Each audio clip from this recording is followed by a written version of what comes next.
अस्सलाम वालेकुम, मैं हूं फारूक बलोच, बिज़नेस जर्नलिस्ट समाज डिजिटल। जर्मनी दुनिया की चौथी मजबूत मईशत, यूरोप का इकोनॉमिक पावर हाउस।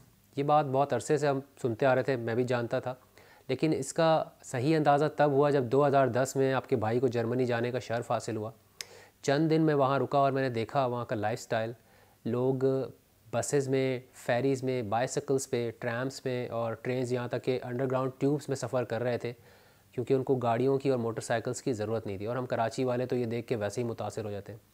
तालीम की बात की जाए तो वहाँ पे जब बच्चा 3 साल का हो जाता है तो आप उसको किंडरगार्टन स्कूल भेजते हैं छोटे बच्चों के, और वहाँ पर आपको बच्चों को स्कूल भेजने के लिए पैसे देती है हुकूमत। और ये तकरीबन 200 यूरो पर चाइल्ड से भी ज़्यादा का अमाउंट है, और हर चाइल्ड के ऊपर आपको मिलता है। और ये आपको तकरीबन 18 साल की उम्र तक आपके बच्चे को मिलता रहता है। तालीम बिल्कुल मुफ्त है, डबल मज़े।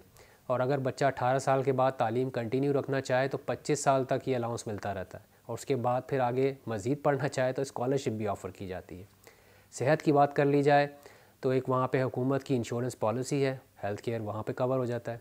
मुलाजमत की बात कर ली जाए तो वहाँ भी प्रोटेक्शन है, यानी अगर अचानक आपकी नौकरी चली जाए, जैसा पाकिस्तान में बहुत होता है ख़ास तौर पे मीडिया इंडस्ट्री में, तो हुकूमत आपको आपकी जो पिछली आमदनी थी उसका 70% तक अलाउंस की सूरत में हर माह ट्रांसफ़र कर देती है। और अगर 1 साल बाद भी नौकरी ना मिले तो अगले 2 साल के लिए ये अमाउंट 55 से 60% तक हो जाता है। और अगर 3 साल बाद भी आपको काम ना मिले तो आप सोशल सेफ्टी नेट स्कीम में चले जाते हैं, जहां पर हुकूमत आपके न सिर्फ घर का किराया अदा करती है बल्कि हर फैमिली मेम्बर के हिसाब से 370 यूरो पर मंथ भी पे करती है।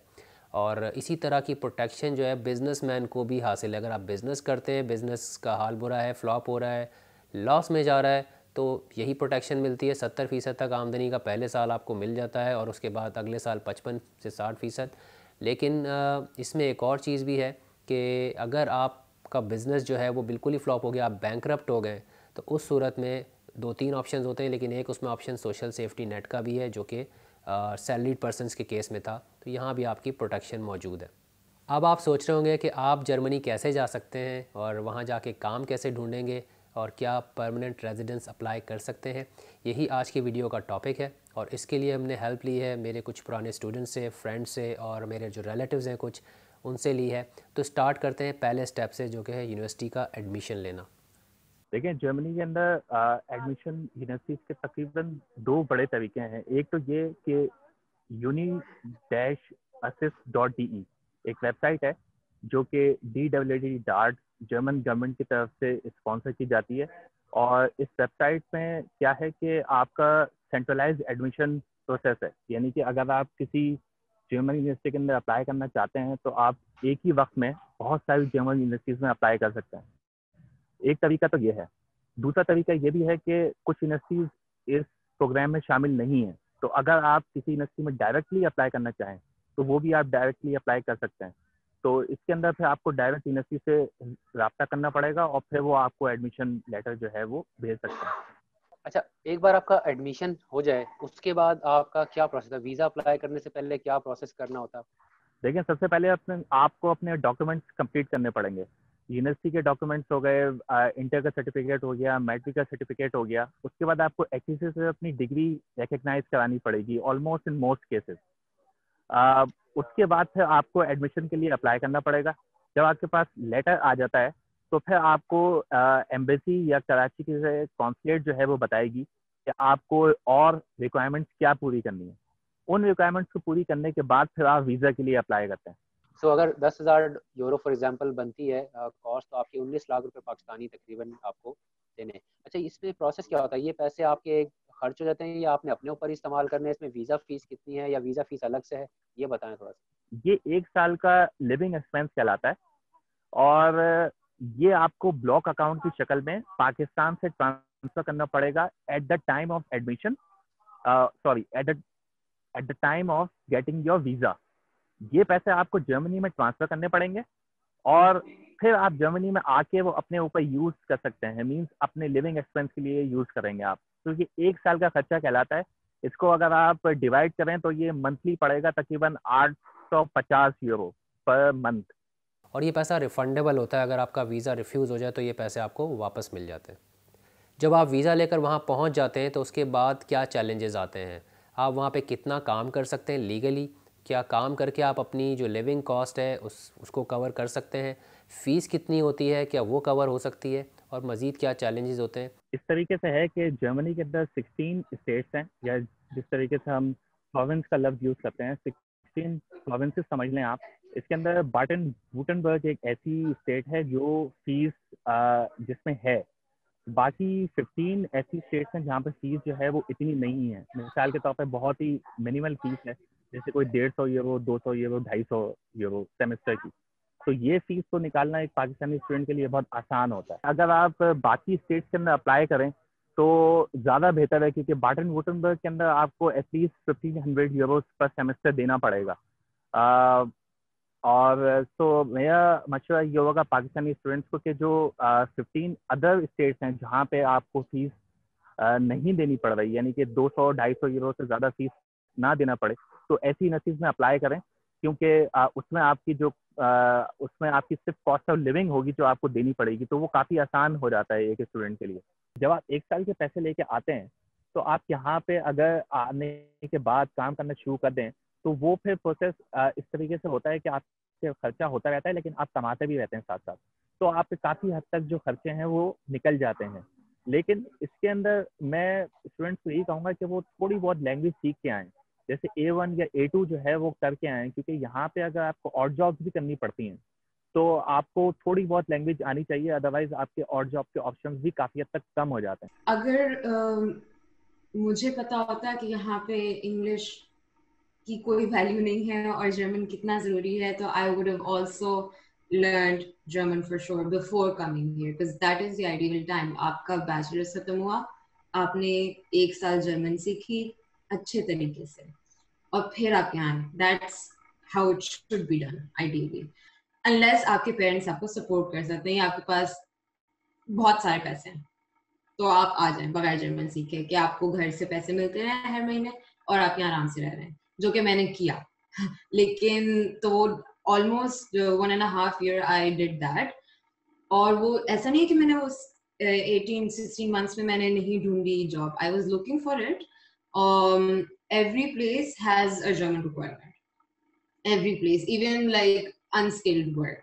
I'm not talking about white collar work. For example, H&M का स्टोर है, अगर मुझे वहाँ पे सेल्स लेडी बनना है, उसके लिए भी मुझे जर्मन चाहिए. ऑब्वियसली अगर कोई ऑफिस जॉब है तो उसके लिए भी आपको जर्मन चाहिए. आप वो 10,000 यूरोज लेके आए हैं, वो 1 साल में खत्म हो जाएंगे. 1 साल में आपका वो बैंक अकाउंट खाली हो जाएगा. उसके बाद सर्वाइव करना इज अप टू यू. अब आपने वो 10,000 यूरो एवरी मंथ आपने उसमें से कुछ सेव किया था, तो you have a little question. अगर आपने इन 1 साल के अंदर एक जॉब कर ली, then you have a little bit of money left over, you can survive. Without it, obviously it's impossible. You have no benefits available to you. For example, um, अगर कोई एक होमलेस आदमी है यहाँ पे, तो उसके यहाँ पे बहुत बेनिफिट्स हैं. वो कभी उसको खाना भी मिलेगा, उसको गवर्नमेंट की तरफ से फंडिंग भी मिलेगी, उसको जॉब भी ढूंढ ढूंढ के वो लोग देंगे. लेकिन अगर आप स्टूडेंट हैं तो आप you don't qualify for that. आपको अपने ही पैसा खर्च करना है. आपको या तो पाकिस्तान से पैसा आएगा या तो आप यहाँ पे अर्न करेंगे. Even on a student visa जिसपे हम सारे आते हैं, you are only allowed to work, you are only allowed to earn up to 450 euros, 480 euros a month. उससे ज़्यादा आप नहीं अर्न कर सकते, क्योंकि अगर आप अर्न करेंगे तो वो इलीगल हो जाएगा. आप ज़्यादा आवर्स काम कर रहे हैं, आप स्टडी वीज़ा पे आए हैं, आपको एक सर्टेन आवर्स अलाउड है काम करना. जो शहर आपने डिसाइड करना है, आपने सिर्फ ट्यूशन फीस देख के डिसाइड नहीं करना, आपने लिविंग कॉस्ट भी देखनी है. खाना पीना कितना महंगा है, किताबें कितनी महंगी हैं, रहना कितना महंगा है, रेंट्स किस तरीके के हैं, मिनिमम वेज क्या है वहाँ पे, बिकॉज हर स्टेट की अलग मिनिमम वेज है. तो लेकिन अगर मिनिमम वेज कहीं की ज्यादा है तो वहाँ का लिविंग स्टैंडर्ड भी ज्यादा है, वहाँ की लिविंग कॉस्ट भी ज्यादा है. तो obviously it has to be a calculated decision. आप खाली ट्यूशन फीस देख के आप नहीं आ सकते. जब आपकी तालीम मुकम्मल हो जाती है तो उसके बाद का मरहला और भी मुश्किल है कि आप काम कैसे ढूंढें, प्रोसेस होता क्या है, और ऐसे कौन सी फील्ड्स हैं जिसके अंदर ज़्यादा आसानी होती है वर्क ढूंढने में और परमानेंट रेजिडेंस अप्लाई करने में, और कौन सी हैं जहाँ पर आपको चांस बहुत कम होता है सेटल होने का. तो अब इसके बारे में जानते हैं. आइडियली सिचुएशन ये होती है, आइडियल सिचुएशन बिल्कुल ये होती है कि आप एक जगह इंटर्नशिप स्टार्ट करें और आप अच्छा काम करें तो फिर वो आपको जॉब ऑफर कर देते हैं. That is how it ideally goes for every student here. Because otherwise, you graduate after you submit your graduation is actually you submitting your thesis. because उसके बाद आपका स्टूडेंट वीजा रिन्यू नहीं हो सकता. आपने अपना थीसिस सबमिट किया तो आपने फिर जॉब सर्च वीजा अप्लाई करना है. उसमें जो है आपके पास 18 months होते हैं to look for a job. रह आप जो है सिर्फ जर्मनी में सकते हैं on that job search visa, लेकिन आप जॉब जो ढूंढ रहे हैं वो आप you can look all over Europe. तो that is what my plan is कि as soon as I submit my thesis, I apply for my job search visa, and then I start looking for jobs पूरे Europe में, not just Germany. पैसे आपके पास होने चाहिए, 1.5 साल के living expenses यहाँ होने चाहिए. उसके अंदर से आपको प्लान पहले से करना चाहिए कि आप कितना यहाँ पे रहना चाहते हैं और लिविंग एक्सपेंसेस आप किस तरीके से निकालेंगे. तो उसके लिए सेविंग्स या तो आप पहले से करके रखें, या जॉब किस जगह अप्लाई करनी है, कैसे अप्लाई करनी है, किस शहर में अप्लाई करनी है, उसकी थोड़ी सी प्लानिंग करके रखें. तो फिर आप यहाँ पे अगले 1.5 साल यहाँ रह के जॉब तलाश कर सकते हैं. अगर आप इन 1.5 साल में अपनी फील्ड की जॉब तलाश नहीं कर पाए तो फिर जर्मन गवर्नमेंट आपसे कहती है कि फिर आप जो है अपने मुल्क वापस जा सकते हैं. आप यहाँ 1.5 साल से ज़्यादा एक्सटेंड नहीं कर सकते, क्योंकि मिनिमम आपको इतनी अर्निंग करनी होती है जो कि उस स्टेट के हिसाब से हो जिस स्टेट के अंदर आप रह रहे हैं. ये भी जहन में रखिएगा कि हर बंदा सेटल नहीं हो पाता. मैं पर्सनली ऐसे कुछ स्टूडेंट्स को जानता हूँ जो गए थे वहाँ पर, पढ़ा और स्ट्रगल किया, क्योंकि वहाँ पे लीगली सरवाइव करना जो है आसान है, लेकिन अगर आप कानून से हट के बाहर सर्वाइव करने की कोशिश करते हैं तो बहुत मुश्किल होती है. तो वो लोग वापस आ गए. यानी हर कोई सेटल नहीं हो पाता, लेकिन सर्टन एरियाज़ हैं जैसा कि तकरीबन हर वेस्टर्न कंट्रीज़ में यही इस वक्त ट्रेंड चल रहा है. इंजीनियरिंग हो गई, साइंस के सब्जेक्ट्स हो गए, कोई बायोकेमिस्ट है, आईटी के लोग हैं, उनको ज़रा जल्दी फास्ट ट्रैक बेसिस पे वर्क मिल जाता है और फिर वो वहाँ पे रेजिडेंस अप्लाई करके सेटल भी हो जाते हैं. देखिए, जो सोशल साइंसेस के सब्जेक्ट्स हैं उसके अंदर आपको प्रॉब्लम फेस करनी पड़ सकती है, क्योंकि इकोनॉमी भी जिस तरीके से है इस वक्त कोविड के बाद, प्रॉब्लम्स आपको फेस करनी पड़ सकती हैं यहाँ पे. लेकिन हाँ, ये ज़रूर है कि आईटी के अंदर यहाँ बहुत ज़्यादा जॉब्स हैं और आगे भी जॉब्स काफ़ी होंगी, क्योंकि जर्मनी को हर साल 3 से 4 लाख एक्स्ट्रा स्किल्ड लेबर चाहिए होती है, और ये 2030 तक इनका आइडिया है कि इनको तकरीबन 30 लाख लोग जो हैं वो एक्स्ट्रा चाहिए होंगे. तो ऐसी कंडीशन के अंदर जो इंजीनियर्स हैं पाकिस्तान से, उनका तो यहाँ पे ठीक ठाक अच्छा स्कोप है अगर वो यहाँ प्लान करके आना चाहें. Applications are easy. For example, there are some countries, कुछ countries हैं जिनके लिए अप्लाई करना ज़्यादा आसान है. For example, Netherlands, because वहाँ पे अंग्रेजी का रुझान ज़्यादा है, वहाँ पे बहुत इंटरनेशनल एनवायरनमेंट है. आप वैसे भी जाएं तो सबसे ज़्यादा आपको यही रियलाइज होता है कि बहुत इंग्लिश बोली जाती है. और तो वहाँ पे आप अप्लाई करें, अगर आपको जॉब मिल जाए तो आप रेजिडेंस परमिट के लिए, वो ब्लू कार्ड के लिए अप्लाई कर सकते हैं. वो ब्लू कार्ड की जो एप्लीकेशन है उसकी रिक्वायरमेंट्स अलग अलग हैं. कि अगर मैं 55,000 यूरोज अ ईयर अर्न कर रही हूँ तो मैं कर सकती हूँ अप्लाई. अगर मैं मेडिकल प्रोफेशन में हूँ तो आई थिंक मेरी रिक्वायरमेंट 40,000 यूरो है. अगर मैं आईटी में हूँ तो मेरी 48,000 है. इस तरह करके वो लेवल्स हैं. तो आपने अपनी फील्ड का देखना है कि आपने मिनिमम कितना, 5 साल तक मिनिमम आपने वो अमाउंट अर्न करनी है, और फिर आप ब्लू कार्ड के लिए अप्लाई कर सकते हैं. जब आप 4 साल काम कर लेते हैं और आप हर साल एक certain amount of money earn करते हैं, that is important. It's not like आप कोई अनस्किल्ड जॉब कर रहे हो, आप डब्बे पैक कर रहे हो 5 साल तक और आप कहें आप मुझे लाएं सिटीजनशिप दे दें. That's not how it works. आपकी जिस फील्ड में आप काम कर रहे हो उसकी एक मिनिमम रिक्वायरमेंट है. आपने वो 5 साल तक अर्न किया ऑन अ कॉन्ट्रैक्चुअल बेसिस, फिर वो आप अप्लाई करेंगे, आपका जो ब्लू कार्ड है वो फिर सिटीजनशिप बन जाएगा, फिर आपको पासपोर्ट मिल जाएगा, जर्मन पासपोर्ट. तो इस पूरी वीडियो को अगर मैं खुलासा करके बताऊं तो आपको तकरीबन 10,332 यूरो यानी तकरीबन 20 लाख रुपए का ख़र्चा आएगा, जो एक लॉक्ड अकाउंट आपको जर्मनी में खोलना है. ये पैसे डिपॉजिट हो जाते हैं, आप ही के पैसे हैं, आपको वापस मिल जाते हैं. ये आपकी लिविंग कॉस्ट होती है.